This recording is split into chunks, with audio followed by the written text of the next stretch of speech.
여러분, 안녕하세요. 오늘은 불교적 관점에서 말하는 육도 중 하나이자 여러 신화와 전설에서 신비롭게 그려지는 존재에 대해 이야기를 나누려고 합니다. 불교에서는 중생이 죽으면 업보에 따라 최대 49일 동안 중음신 상태로 지내다가 다시 새로운 삶을 살기 위해 6갈래 중 하나로 태어난다고 합니다. 그 6갈래는 하늘, 전, 신들, 대바, 아수라, 인간, 축생, 아기, 지옥입니다. 혹시 지구 밖 다른 생명체가 존재한다면 그들 역시 이 6갈래 중 어딘가에 속할 것이라고 보죠. 오늘은 그 중에서도 특별히 아수라에 대해 살펴보겠습니다. 예전에 두낙막고굴의 벽화 중 하나를 보면 온갖 신선들이 그려져 있고 특히 서쪽 동굴 꼭대기에는 매우 웅장한 벽화가 있다고 해요. 그 벽화에는 우주 중심에 솟아있는 수미산이 그려져 있는데 불경에 따르면 수미산은 우주 가운데 가장 크고 높은 산이라고 하죠. 그 꼭대기에는 도리천의 궁전이 있고 산 중턱에는 피부가 검고 팔이 4개 달린 거인 모습이 보입니다. 한 손에는 해를, 다른 한 손에는 달을 움켜쥐고 있고 발밑에는 넓은 바다가 펼쳐져 있지만 그 깊은 물도 그의 무릎까지밖에 차오르지 못합니다. 이 거인의 모습은 무척 무시무시한데 주위에는 온갖 신들이 에워싸고 있어서 보통 신들과는 다른 특별한 존재임을 암시하는 듯합니다. 바로 이 거인을 아수라 왕이라 부르고 그 무리 전체를 일컬어 아수라라고 합니다. 원래 아수라는 고대 인도의 신들 가운데 하나였는데 성격이 사납고 전쟁을 좋아하는 존재로 그려집니다. 요즘 젊은 세대들도 애니메이션이나 게임에서 아수라라는 이름이나 형상을 자주 접하기에 친숙하게 느끼실 거예요. 보통은 강인하고 호전적이며 어딘가 사악한 기운이 도는 캐릭터로 등장하죠. 아수라라는 말은 산스크리트어로 아수라, 어수라를 음역한 것입니다. 그 본래 의미는 단정하지 않다라는 뜻인데, 즉 외모가 흉측하거나 삿된 모습을 하고 있다는 의미도 담고 있습니다. 불교의 육도 중 하나이자 천룡팔부의 무리이기도 합니다.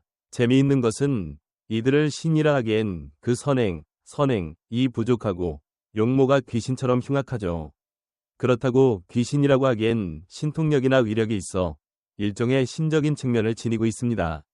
인간이라고 하기엔 인간처럼 칠정육력을 지니고 있으나 역시 신과 같은 힘과 귀의 사나운 성품을 동시에 보여줍니다. 그래서 아수라는 그 어떤 범주에도 완전히 속하지 않는 신과 귀신, 인간 그 중간 어디쯤인 기묘한 존재로 여겨집니다. 그렇다면 아수라는 도대체 어떻게 생겨났을까요? 불교의 어떤 경전에서는 세상이 처음 형성되어 산과 바다가 생겼을 무렵 하늘의 선인들이 인간 세상으로 내려와 놀던 때의 한 이야기를 전합니다. 어느 선인이 바다에서 목욕하던 중 몸 안에 수정 같은 물질이 들어와 오랜 세월이 흐른 뒤 몸에서 고기 달걀 같은 것이 생겨났는데 무려 8,000년 후 그 안에서 엄청나게 흉측한 여괴가 태어났다고 해요. 이 여괴는 수미산과 맞먹을 정도로 거대했고 얼굴에 1000개의 눈이 달렸으며 머리와 입, 손은 각각 99이나 되는데 다리는 24개뿐인 기이한 모습이었습니다. 이 무서운 여괴가 바로 아수라족의 시조가 됩니다. 이후 그녀가 낳은 아수라 왕, 이를테면 티마체다라는 존재가 큰 위력을 갖게 되어 하늘과 인간 세상을 자유로이 오가는데 역시나 괴이하고 끔찍한 외형을 가지고 있었다고 전합니다. 옛 화가들은 이 티마체다를 그리기조차 어려워 단순화된 모습으로 왕 아수라를 그리는 경우가 많았다고 하지요. 가령 사안, 과 사수를 가진 모습처럼 말입니다. 그러던 어느 날 이 티마체다가 하늘에서 내려온 미모의 천녀를 보고 한눈에 반해 아내로 삼으려 했다고 합니다. 그때 티마체다의 어머니인 여괴가 말하길 하늘에 있는 간타바 신이 딸들이 꽃처럼 아름답다라며 아들에게 그들을 아내로 맞이할 수 있도록 돕죠. 간타바 쪽에서도 기꺼이 허락해 주었고 그래서 아수라족이 점점 더 번성하게 되었다고 합니다. 티마체다가 천녀와 결혼하여 또다시 8,000년 뒤에 낳은 딸 중에는 샤치라는 여아수라가 있었는데 놀랍게도 그녀는 다른 아수라들과 달리 절세의 미모를 타고났어요. 이 소문을 들은 하늘의 제석천, 인도 신화와 불교에서 천신들의 우두머리, 샤치에게 한눈에 반해 곧바로 혼인을 청합니다. 하지만 아수라 왕은 조건을 하나 내거는데 내가 도리천 궁전의 가장 화려한 공간에 앉을 수 있어야만 딸을 왕비로 보낼 수 있다는 것이었습니다. 제석천은 자신의 공덕으로 마련된 보배스러운 궁전을 내주어 왕 아수라가 그곳에 앉도록 허락했지요.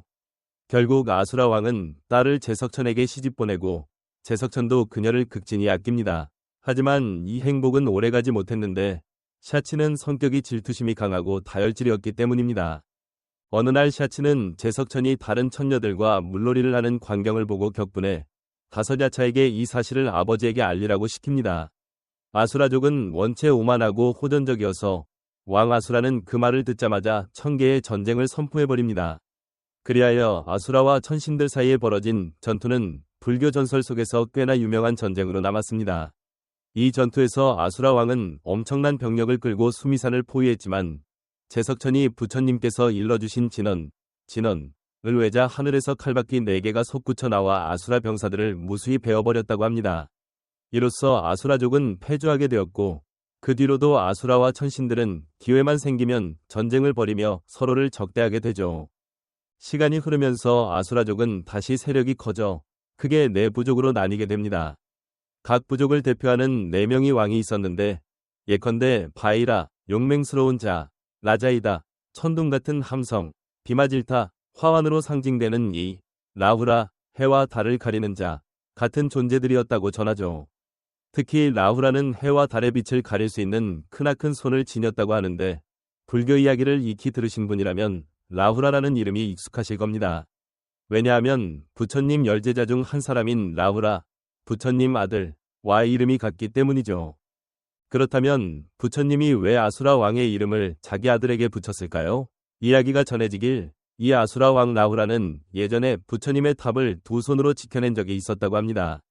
불교에서 탑은 부처님 자체와도 같은 성스러운 곳으로 여기는데 라후라가 그 탑을 보호했기 때문에 부처님께서 그의 성근을 보시고 호법신으로 받아들였다는 전설이 있지요. 이렇게 아수라 왕은 천룡팔부 중 한 축으로도 포함되는데 천룡팔부는 불교에서 말하는 8무리의 비인 존재들로서 부처님을 호법하는 역할을 맡습니다. 우리는 흔히 천룡팔부라고 하면 무협소설을 떠올리기도 하는데 사실 이것은 불경의 용어에서 비롯된 것이고 하늘이나 용 등 다양한 신령들이 부처님 법을 지키기 위해 함께하는 존재들을 뜻합니다. 이들은 모두 인간이 아닌 존재, 즉 비인으로 여겨지며 어떤 면에선 괴이한 모습의 여러 종류가 모여 있다고도 보죠. 그중 아수라 역시 포함됩니다. 그래서 사람들은 아수라 같은 괴물이 어떻게 호법신이 될 수 있지? 라고 위문을 품기도 합니다. 불교에서 말하는 육도는 천도, 아수라도, 인도, 축생도, 아귀도, 지옥도 이렇게 구분되는데 여기서 천도, 아수라도, 인도를 삼선도라고 부릅니다. 이 세 갈래는 고통이 전혀 없는 건 아니지만 그래도 악업이 심한 존재들이 가는 축생 아귀 지옥과는 달리 조금 더 높은 차원에 오를 가능성이 남아있다고 해요. 그래서 선도라 부릅니다. 그 반면 축생, 아귀, 지옥을 사막도라 하죠.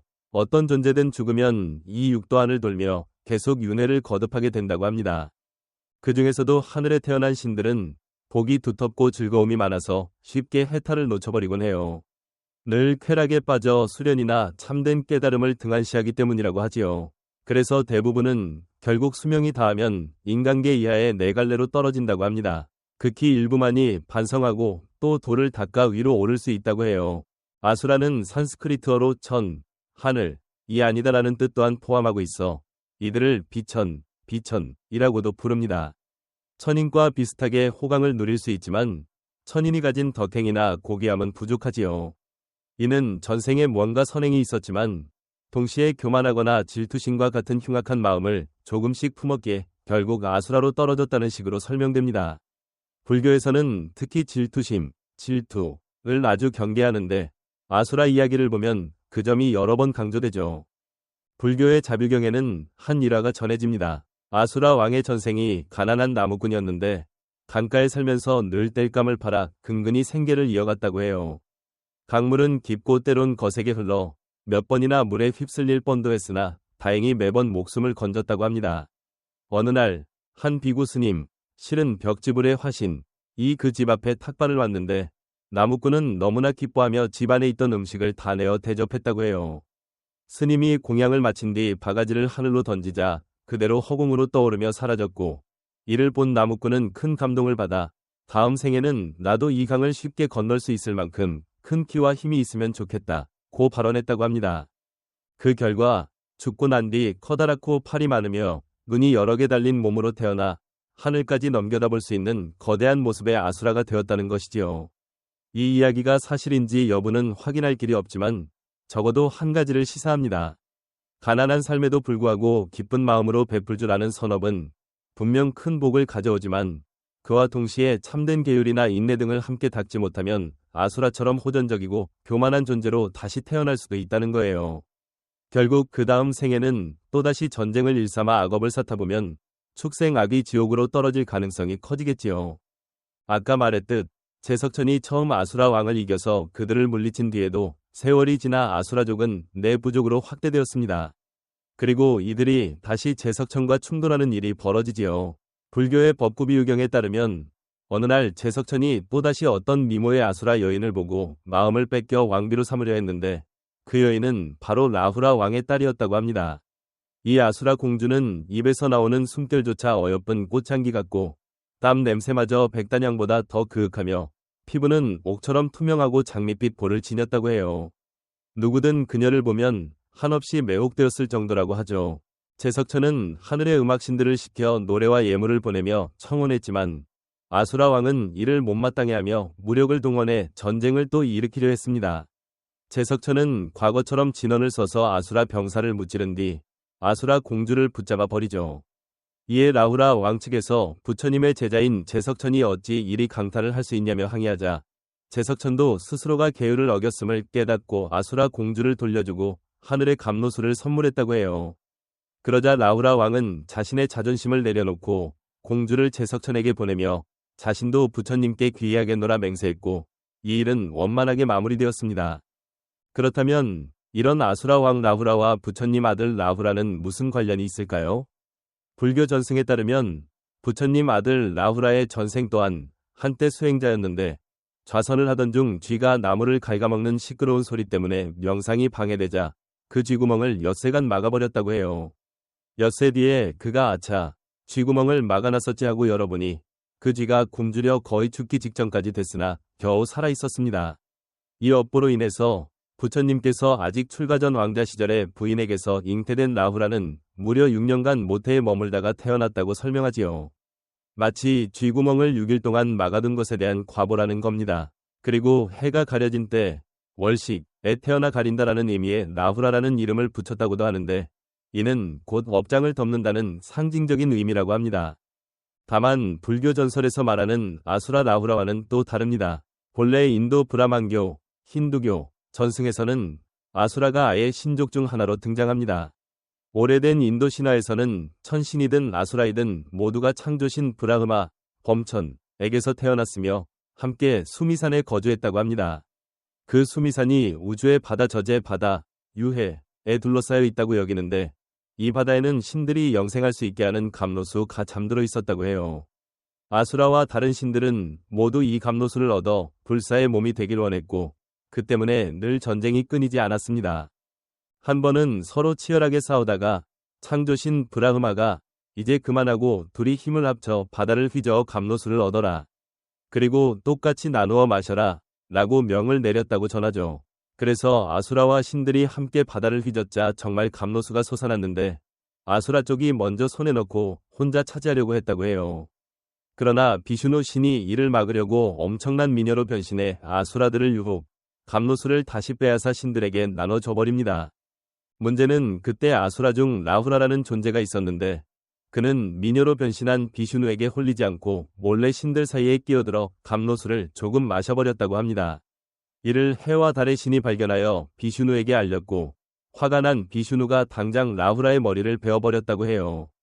그런데 목 위로는 이미 감로수를 삼킨 상태라 죽지 않았고 목 아래는 그대로 사라져버려서 반쪽 몸만 남았는데도 라후라는 자신의 정체를 밝힌 태양과 달에게 원한을 품고 늘 집어삼키려 한다고 합니다. 그래서 일식이나 월식이 발생한다는 고대 신화가 생겨났다고 해요. 결국 신들이 감로수를 마신 뒤 힘이 세져서 아수라들을 수미산에서 몰아낸 다음부터 이 둘 사이의 원한이 더욱 깊어졌고 끝없는 전쟁이 벌어진다는 설정으로 이어집니다. 아수라가 전쟁터에서 흘리는 피가 너무 끔찍해 전쟁터를 아수라장이라고 부르게 되었다는 설명도 여기서 비롯됐지요. 또 부처님께서는 여러 비구들에게 이런 말씀을 하셨다고 전해집니다. 옛날에 천신들과 아수라들이 싸웠을 때 제석천은 어찌 무기로만 싸우려 하는가? 법의 이치를 겨루자고 제안했다.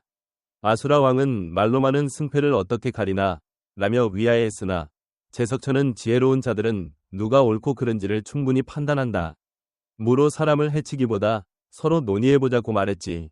그러자 아수라 왕은 일단 동의하고 먼저 말을 꺼냈는데 곧 자신을 거스르는 자는 바로 벌을 줘서라도 다스려야 한다고 주장했다. 이에 제석천이 맞서 말하기를 무작정 벌을 주는 건 어리석은 일이요. 참된 인내로서 다스려야 한다. 만약 상대가 어리석다고 해서 폭력부터 휘두른다면 그건 더 큰 어리석음을 낳을 뿐이다. 마음을 다스리고 상대를 포용하는 인내야말로 최고의 힘이라고 했다.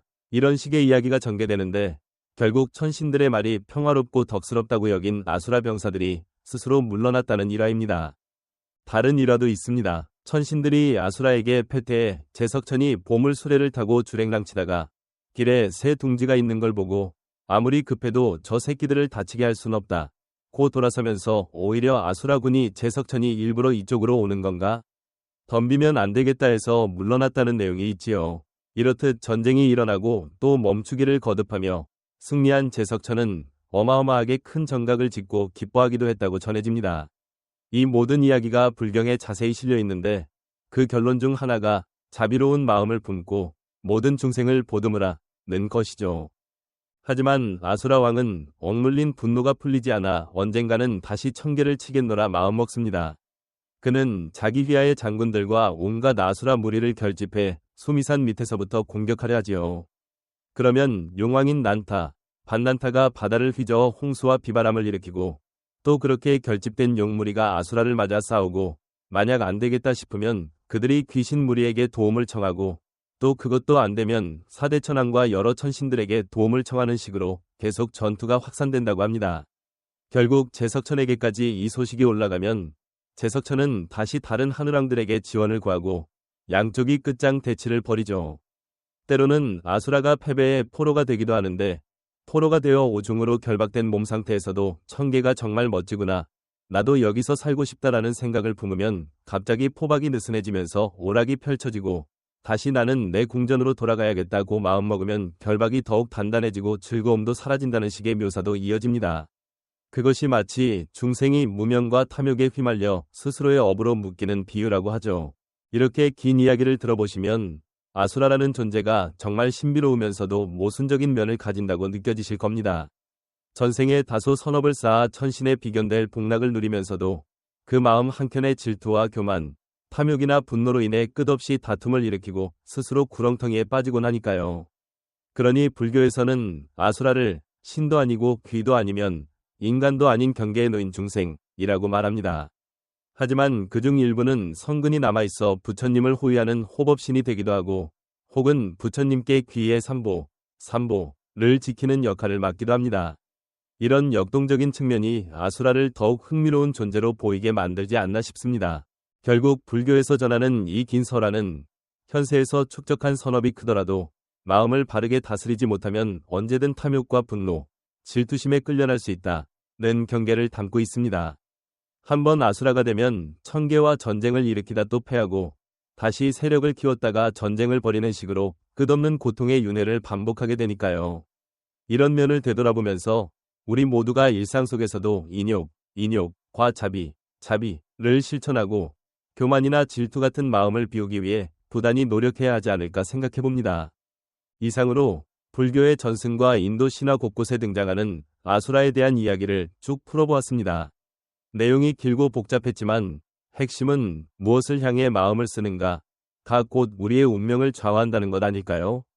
질투와 분노에 물들면 아수라처럼 끝없이 싸우고 자비와 지혜를 닦으면 더 높은 깨달음으로 나아갈 수 있다는 점이 오늘날 우리에게도 큰 깨우침을 주는 것 같습니다.